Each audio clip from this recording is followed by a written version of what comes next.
കുട്ടിക്ക് ഇടവും വലവും തിരിച്ചറിയാം? അറിയാം. സൈൻ ബോർഡ് ഇടത് ഭാഗത്തോ വലത് ഭാഗത്തോ? വലത് ഭാഗത്ത്. അത് സ്റ്റാച്യൂവിൽ നിന്നും പാളയത്തേക്ക് പോകുമ്പോ തിരിച്ചു വരുമ്പോ ഏത് ഭാഗത്താ? ഇടത് ഭാഗത്ത്. അപ്പൊ ഇടവും വലവും പോക്ക് എങ്ങോട്ടാണോ അങ്ങനെ ഇരിക്കും. ഇടത് വലതാവും, വലത് ഇടതാവും. ശരിയല്ലേ?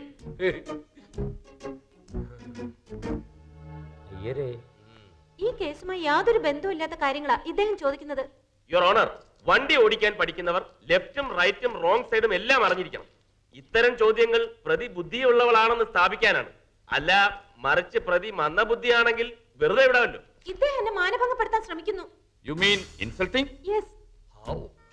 പറഞ്ഞില്ലല്ലോ. മലയാളത്തിന് ട്യൂഷൻ കൊടുക്കണം. മലയാളത്തിൽ ഒരു വാക്കിന് പല അർത്ഥങ്ങളുണ്ട്. സൂക്ഷിച്ച് കൈകാര്യം ചെയ്യണം. അവധി നോ പാർക്കിംഗ് ബോർഡ് പാർക്കിംഗ് എന്ന് വായിച്ചു, അല്ലാതെ പാർക്കിംഗ് എന്ന ബോർഡ് അല്ല വായിച്ചത്. ആ ബോർഡിൽ നോ ഇല്ലായിരുന്നു. പകരം കാർ എന്ന് എഴുതി വെച്ചിരുന്നു. കാർ പാർക്കിംഗ് നോ എന്ന് എഴുതി വെച്ചിരുന്നു അല്ലേ? ഐ മീൻ എന്നോ. നിങ്ങൾ കാർ റോങ് സൈഡിൽ പാർക്ക് ചെയ്തിരുന്നപ്പോഴുള്ള സമയത്തല്ല എന്നോ ആ ബോർഡിൽ എന്നോ എന്ന് എഴുതി വെച്ചിരുന്നോ എന്നോ? അതാണ് ചോദ്യം. ഇവൻ എന്നതാ പറഞ്ഞുകൊണ്ടിരിക്കുന്നത്? No, I don't know. No. He's confusing me.